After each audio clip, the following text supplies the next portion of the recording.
전 VOA 네네. 기자님, 네. 현 작가님. 네. 그 책 제목이 트럼프 청구서여가지고 네. 그 청구서 들고 오셨다고 그러면 좀 표현이 어감이 뭐 괜찮아요. 네. 네. 그 청구서 들고 오셨습니다. 예, 박형주 전 기자님, 박형주 작가님 와주셔서 고맙습니다. 네, 고맙습니다. 네네네. 초대해 주셔서 감사합니다. 아유 고맙습니다. 네. 그 VOA면은 보이스 오브 아메리카. 네, 그렇습니다. 미국 정부의 예산 받는 예. 언론사죠. 미국 정부 예산을 받고 또 이제 VOA의 상위 기관은 미국 연방 정부이기도 해요. 예, 예. 그래서 저도 미국에 있는 동안에는 신분이 연방 정부 공무원이었는데 오. 그렇다고 해서 이제 한국에 있는 일부 언론이나 뭐 전문가들이 오해하시는 부분이 예. 그 미국 VOA가 미국 정부를 대변한다, 미국 정부의 시각을 반영한다라고 생각을 하시는데 네네네. 그거는 전혀 사실이 아닙니다. 아, 예. 그래요? 정부의 예산이나 어떤 그 관할이긴 합니다만 네. 그 편집이라든가 취재 이런 것은 100% 자유거든요. 저도 뭐 그 현장에서 취재하면서 전혀 뭐 정부로부터 뭐 특혜를 받거나 아니면 정부로부터 어떤 제한을 받거나 이런 일이 전혀 없었거든요. 예. 아, 그래서 예산은 주되 관여는 그렇습니다. 하지 않는다. 네. 그냥 막 관영 매체 이런 거는 아니에요. 그런 건 그렇죠, 아닙니다. 그렇죠, 그렇죠. 네. 그래서 VOA도 또 한인 사이에서 되게 또 유명하고 또 거기에서 16년에서 23년까지 네. 워싱턴 DC 생활을 하셨고요. 예. 트럼프 당시랑 바이든 정부까지 같이 경험을 제가 하셨는데 처음에 갔을 때는 그 오바마 말기. 그러니까 저희 VOA 사무실이 연방 정부 건물을 썼거든요. 네네. 근데 뭐 미드나 그런 데 보면 잘 나오지만 연방 정부에 보면 대통령 사진이 네. 딱 있잖아요. 예. 처음에 갔는데 이제 오바마 사진이 있었고요. 바이든 부통령하고. 그다음에 이제 그게 트럼프로 바뀌었고 그리고 이제 바이든으로 바뀌었죠. 세 명의 대통령을 경험한. 네. 대통령 선거도 2016년 그리고 2020년까지 본 것 같습니다. 근데 그 백악관 출입 또 하신 거잖아요. 네. 백악관 기자실이 의외로 되게 작다 하더라고요. 굉장히 작고 예. 그리고 또 이제 뭐랄까 그 상당히 좀 오픈되어 있어요. 한국 같은 경우는 네. 그 청와대 출입 기자가 되기 위해서는 여러 가지 그 매체의 제한도 있고 네, 그렇잖아요. 그렇죠. 그런데 미국 같은 경우는 뭐 백악관, 뭐 국무부, 국방부뿐만 아니라 기자들에게 일정 조건이라든가 신원조 이런 것들만 거치면 출입할 수 있도록 아, 그래요? 네, 상당히 오픈되어 있고요. 근데 이제 이런 부분이 좀 있는 것 같습니다. 우리나라 청와대라든가 뭐 외교부 같은 경우는 공식 브리핑 이외에 고위 관리들과의 개인적인 스킨십을 통한 취재가 많잖아요. 그런데 미국 정부는 뭐 백악관도 그렇고 국무부도 그렇고 국방부도 대부분 공개 브리핑을 통한 어떤 취재 지원, 취재가 굉장히 많이 이루어지고 아, 그래요? 그런 게 좀 다른 것 같습니다. 따로 전화하고 뭐 만나고 술 물론 마시고 이런 거는 술은 사실 뭐 어떤 영역이든 잘 안 마시는 것 같고 미국은 왜냐하면 다들 차를 가지고 그렇죠. 다 출퇴근할 다니잖아요. 때. 네. 물론 이제 이메일이라든가 뭐 전화를 해서 물어보거나 뭐 이런 취재는 당연히 있죠.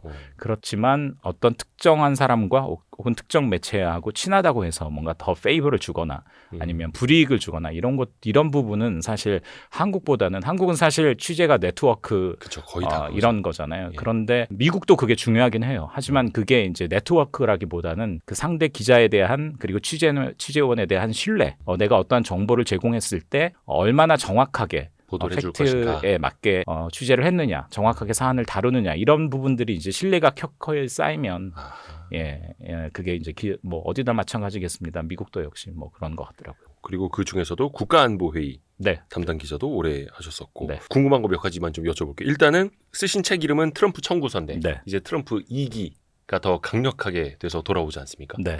멤버들도 많이 바뀌었다고 하고 네. 트럼프 1기 때는 트럼프가 지금도 많이 이야기를 합니다만 내가 하고 싶은 걸 제대로 못했다. 방해가 너무 많았다. 예. 이렇게 이야기를 했잖아요. 네, 그렇죠. 좀 이를 갈고 있습니다. 사실 1기하고 2기하고 가장 큰 차이점이 우리 네. 진행자께서 얘기하셨던 그 인사, 그 트럼프와 함께 일하는 사람의 차이라고 저는 생각합니다. 네. 그러니까 그 제가 이제 이 트럼프 청구서 그 준비하기 위해서 그 전현직 관리들을 이제 많이 인터뷰를 했었는데 그 중에서 이제 그 2023년 8월에 제가 프레드 플레이츠라는 트럼프 1기 때 국가안보회의 NSC 비서실장을 했었던 상당히 네. 고위직 인사와 이제 인터뷰를 했는데 네.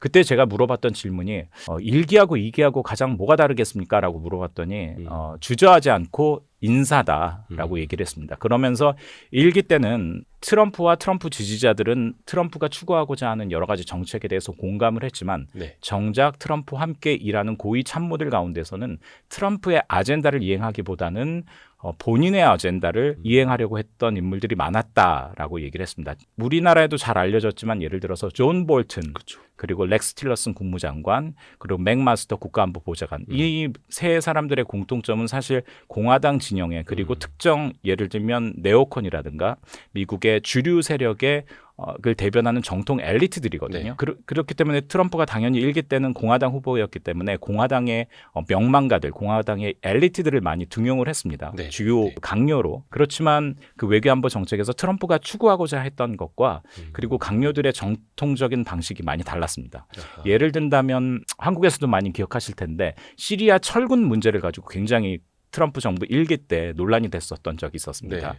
트럼프 대통령은 우리가 이슬람 국가의 전쟁에서 승리했다. 그래서 시리아에 주둔하고 있는 미국 병력을 빼자라고 얘기를 했는데 당시 국방장관이었던 짐 매티스 국방장관 해병대 사령관 출신인데 네. 이 사람은 안 된다라고 반대를 했었어요. 굉장히 충돌을 했고요. 결국 맥마스터는 사임을 했습니다. 사실 이런 일들이 일기 때 정말 많이 반복이 됐거든요. 제가 좀 사진을 좀 보여드리고 싶은데 여러 인물들이 있어요. 예. 이 사람들이 어떤 사람들이냐면 2018년 말을 기준으로 트럼프 정부의 강요급으로 등용이 됐지만 잘리거나 그러니까 파이어되거나 해고되거나 아니면 본인이 나온 사람들입니다. 트럼프 일기 때. 네, 일기 절반이에요. 이게 2017년과 2018년까지만 제가 보여드리는 거거든요. 네네. 그 이후에는 요거만큼 많습니다. 그러니까 일기 때는 정말 파이어된 사람이 저렇게 많다고요? 많은 사람들이 그것도 절반밖에 안 되죠. 왔다 나갔다 네. 왔다 나갔다 했어요. 오. 예. 그래서 사실 일기 때는 그런 그 백악관 내에서 잡음이 굉장히 끊이지를 않았었거든요. 네네. 그런데 이제 그 2기 때 가장 큰 차이점은 뭘 것이냐라고 이제 그 관리한테 물어봤더니 네. 인사다 결국은. 우리가 언론에서 지금 트럼프 2기 정부 인사 나오는 걸 보고 이른바 충성파라고 표현을 하잖아요. 네. 그게 사실 뭐 틀린 말은 아니라고 생각하거든요. 왜냐하면 트럼프의 아젠다가 있고 그 아젠다를 충실하게 이행을 하겠다라는 사람들을 임명을 지금 하고 있는 겁니다. 그리고 심지어는 확인되지는 않았지만 일부 언론은 이런 보도를 하고 있더라고요. 2기 강요들의 입각의 조건이 네. 1월 6일 2021년 1월 6일 미 의회 점거 사태 있잖아요. 네. 이걸 어떻게 규정하느냐. 지난 오. 선거를 부정 선거로 보느냐. 그러니까 다시 말해서 우리가 승리했는데 바이든 정부에게 민주당 정부에게 뺏긴 그런 선거냐라는 거에 대한 질문을 한다고 하더라고요. 그냥 트럼프랑 똑같이 생각을 해야 되는 거네요. 네. 다 보니까 2기 때는 사실 트럼프의 아젠다를 충실하게 이행할 인물들을 지금 하나둘씩 임명을 하고 있고요. 그리고 그 속도도 굉장히 빠릅니다. 1기 때는 첫 강요를 인선하는데 한 달 정도 시간이 걸렸거든요. 네네. 근데 지금은 한 달 내에 거의 주요한 강요들 인선을 다 끝내버렸어요. 네, 그만큼 준비도 많이 했고 빨리빨리 지금 진행을 하고 있는 그런 상황입니다. 거의 어떻게 보면 이제 코드가 맞는지 그리고 충성도에 따라서 그렇죠. 이렇게 되는 거네요. 네. 또 그 2기 정부에서 중요한 그 인사들 네, 네. 이름이 좀 헷갈리기도 하는데 네. 우리가 좀 놓쳐서는 안 되는 사람들 좀 몇 명만 좀 대표적으로 설명을 좀 해주세요. 한국 언론에서는 한국 그리고 또 독자들에게는 좀 낯선 인물일 수도 있을 것 같습니다. 이 사람은 수지 와일즈라는 백악관 비서실장입니다. 네. 사실상 그 백악관에서는 물론 미국은 아직 여성 대통령이 한 명도 나오지 않았잖아요. 네. 그런데 비서실장도 여성은 한 명도 없었어요. 첫 대통령 비서실장입니다. 우리나라도 대통령 비서실장이 중요하잖아요. 그렇죠. 그런데 미국은 특히 이제 백악관은 비서실장이 누구냐에 따라서 그 정부의 성격이 달라진다라고 할 정도로 비서실장이 굉장히 중요한 사람이거든요. 그런데 이 수지 와일즈는 어떤 인물이냐면 한 40여 년 정도 공화당 진영에서 일을 했었는데 네. 본인이 출마한 적은 한 번도 없습니다. 주로 공화당 인사들, 주지사들, 상원 의원들의 선거를 도운 참모의 역할을 참모의 역할을 하고 선거 캠프를 돕는 그런 역할을 했었는데요. 트럼프 대통령과는 2020년 대선 때도 합류를 했었고요. 그리고 네. 2017년 그 대선 때도 트럼프 대통령 선거를 도왔습니다. 그런데 사실 우리가 이런 얘기 많이 하잖아요. 트럼프 대통령은 예측 불가능하고 통제가 네. 어렵다. 근데 유일하게 참모들의 이야기를 듣는 사람 중에 한 명이 수지 와일즈입니다. 예를 든다면 2020년 대선 때는 우편 투표 논란이 있었잖아요. 네네. 그러니까 직접 가지 않고 그때는 코비드도 있었으니까. 근데 이제 처음에 트럼프 대통령은 뭐라고 얘기했냐면 이 우편 투표가 부정 선거로 이어질 것이다라고 불신을 표시를 했어요. 그렇죠. 그렇죠. 예, 그런데 수지 와일즈라는 사람이 꼭 그렇지도 않다. 공화당 지지자들에게도 저기 시골에 사는 공화당 지지자들에게도 우편 투표를 독려해야지만이 우리에게 유리하다라는 그런 조언을 했고 그 조언을 그대로 받아들여서 그 나중에 찾아보면 트럼프 대통령이 우편 투표에 대해서 얘기를 잘 안 합니다. 아하. 예. 그럴 정도로 이제 그 트럼프가 믿는 사람 중에 한 명이고요. 백악관 비서실장 제안을 했을 때 조건을 하나 걸었다고 하더라고요. 네. 트럼프 대통령이 만날 수 있는 사람과 만나지 말아야 될 사람들을 내가 통제할 수 있게 해달라. 트럼프 대통령의 일정을 본인이 체크할 수 있게 해달라. 완전 문고리 권력이네요. 그렇죠. 그리고 그거를 트럼프가 오케이 했습니다. 이제 단 하나 아까 40년 동안 그 공화당 진영에서 선거를 도왔지만 네. 워싱턴 정치의 경력은 없어요. 워싱턴 정치라는 그런 뭐랄까요? 독특한 특징이 있거든요. 예. 그렇기 때문에 40년 동안 공화당의 많은 인물들의 선거를 도와서 승리로 이끌었지만 과연 백악관 비서실장은 그 워싱턴에 있는 의회와도 조율을 해야 되고요.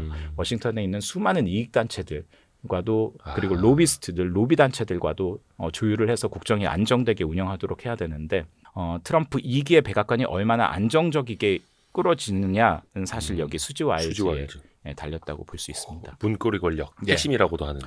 근데 네. 또 이분의 말은 잘 듣는다 트럼프가. 네. 그리고 이제 두 번째는 또 백악관에서 또 중요한 자리가 국가안보보좌관입니다. 네. 우리나라로 치면 안보실장이라고 하죠. 예. 그러니까 존 볼튼이 일기 때 국가안보보좌관을 했었는데 이 국가안보보좌관은 마이크 월츠라는 그 저기 특전사 장교 출신입니다. 네. 예. 사실 그 우리나라도 특전사 뭐 아무나 가는 건 아니잖아요. 그러니까 이 사람도 굉장히 상남자고 네. 그 미국의 대표적인 애국자 중에 한 명으로 공화당 진영에서 불리는 사람입니다. 예. 그리고 플로리다 주에서 하원 의원을 했고요. 그리고 조지 W 부시 시절에 국방부 국방정책실장을 지냈습니다. 지금 그 트럼프 2기 인사의 특징 중에 그 하나를 꼽으면 네. 플로리다 인맥이라는 게 있습니다. 플로리다 인맥. 예. 트럼프 대통령이 왜 우리나라도 왜 인선을 할 때 뭐 특정 진영에 치우친 인사다라고 뭐 비판을 할 때 나오죠. 가끔씩 그 지역을 거론하잖아요. 지역 편중. 예. 그런데 지금 이제 트럼프 2기의 인사를 보면 플로리다 출신이 많습니다. 그런데 플로리다는 어떤 곳이냐면 트럼프 대통령의 개인 별장인 마라라과 플로리다에 있잖아요. 마라라고 리조트. 예. 그곳에서 활동하는 정치인들을 많이 등용을 했어요. 마이크 월츠도 플로리다주 하원 의원 출신이거든요. 근데 이제 그 미국의 국가 안보를 총괄하는 자리입니다. 이 자리는 굳이 뭐 의회의 인준 청문회를 거치지 않고 그냥 대통령이 임명하면 바로 이제 그 지명이 되는 그런 자리인데 이 사람은 그 외교 안보 정책에 있어서 굉장히 트럼프 코드 인사예요. 예를 든다면 트럼프 당선인이 그런 얘기 아주 자주 하잖아요. 나토 동맹국들에게 네. 뭐 방위비 분담금 그리고 국방비 인상하지 않으면 우리 철수할 수도 있다. 뭐 그런 이야기를 똑같이 반복하는 그런 인사입니다. 아, 그게 마이크 월츠 머리나 입에서도 같이 나오는 네, 거예요? 그렇습니다. 트럼프 대통령이 생각하는 어떤 그 동맹에 대한 역할 분담, 버든 쉐어링이라고 하죠. 그런 것들을 철저하게 이행할 그런 인물 중에 한 명이라고 보시면 될 것 같습니다. 청구서 들고 다닌 사람. 그렇죠. 그리고 또 이 사람의 특징 중에 하나는 중국의 강장이 터프합니다. 뭐 그 마이크 월츠뿐만 아니라 트럼프 외교안보 라인을 보면 딱 한마디로 정리하자면 대중 강경 인사라고 이제 정리를 할 수 있습니다. 독자들도 많이 아는 인물인데 네. 이 사람은 국무장관 지명자입니다. 이 사람도 플로리다 인맥이라고 할 수 있습니다. 왜냐하면 플로리다 상원 의원 출신이거든요.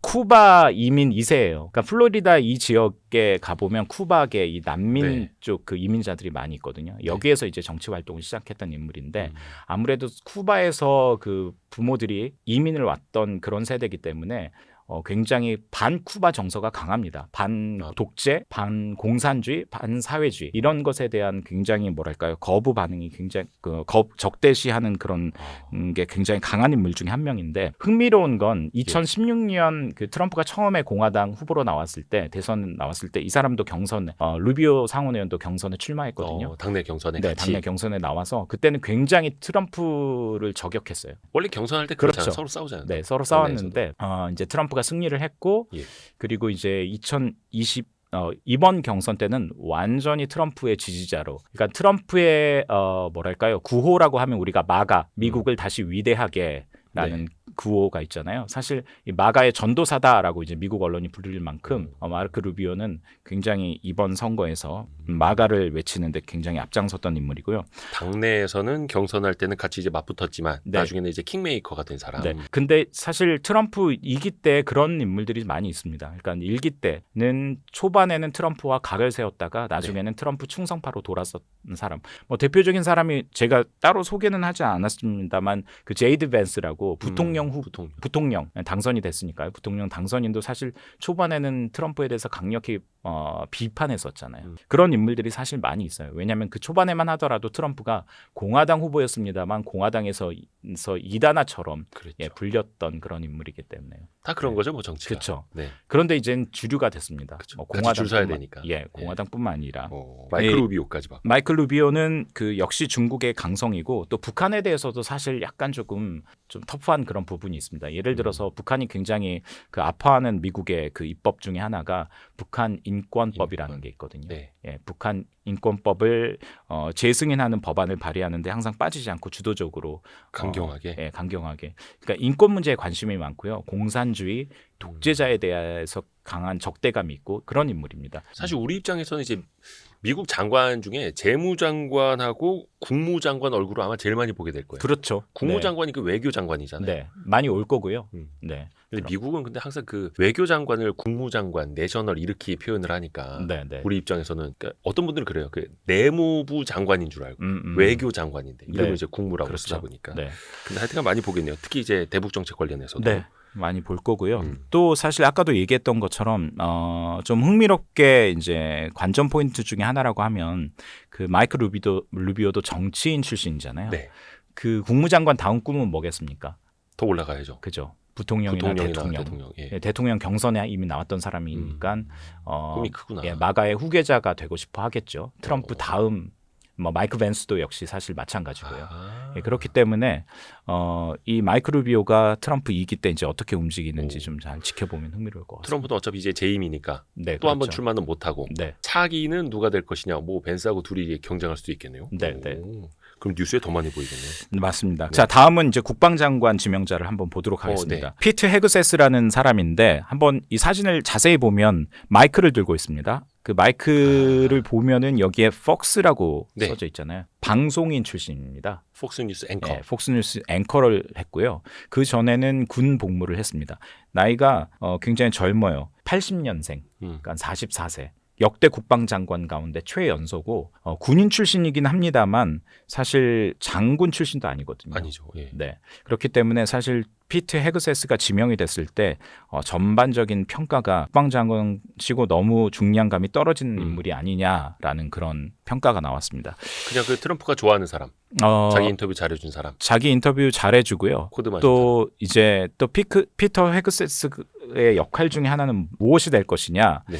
이런 부분에 대해 있어서 이제 미국 언론도 궁금해하고 왜 과연 트럼프가 이 44세의 젊은 그렇게 유명하지도 않은 이 외교 안보에서 전문성이 떨어진다라는 비판을 받은 이 사람을 임명을 했느냐라고 보면 미국의 이런 가끔씩 우리나라 언론에도 이렇게 소개되는데 PC주의자, 워키즘이라는 이야기들이 나오잖아요.